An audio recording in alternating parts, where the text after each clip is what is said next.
រៀបសួរពុកម៉ែបងប្អូនបើត្រឡប់មកវិញជាមួយមុនការ cooking ថ្ងៃនេះបាត់ចំបង្ហាញបៃតៃម្ដងថ្ងៃនេះចង់ស្លតាពាំងញ៉ាំ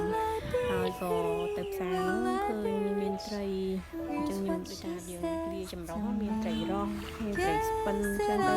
ហើយនៅនាងក្តាមចង់ញ៉ាំប្រភេទអញ្ចឹងណាក៏នឹកឃើញថាស្លហើយណាមួយទៅផ្សារក៏ឃើញមានគេលក់តាពាំងល្អហើយណាមួយរដូវគេតាពាំងទៅច្រើនអញ្ចឹងគេយកមកលក់ច្រើនយើងនឹកឃើញថាស្លតាពាំងទៅហើយក្រោយពីយើងយកមកយើងរៀបចំស្លដូចជានៅតាមរូបភាពដែលខ្ញុំបានថតបង្ហាញចឹងបញ្ជាក់តិចក្តាមហ្នឹងគឺខ្ញុំអត់បកទេដោយសារតែខ្ញុំចង់ទុកខួរវានៅពេលដែលយើងញ៉ាំទៅ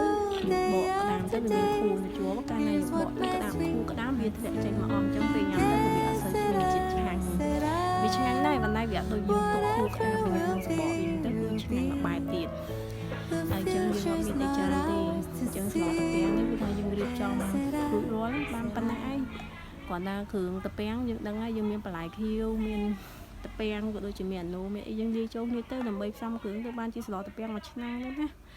អូខេអរគុណច្រើនអ្នកទាំងអស់គ្នាដែលបានតាមដានមើលវីដេអូរបស់ខ្ញុំណាឱកាសក្រោយជួបគ្នាទៀតអរគុណច្រើន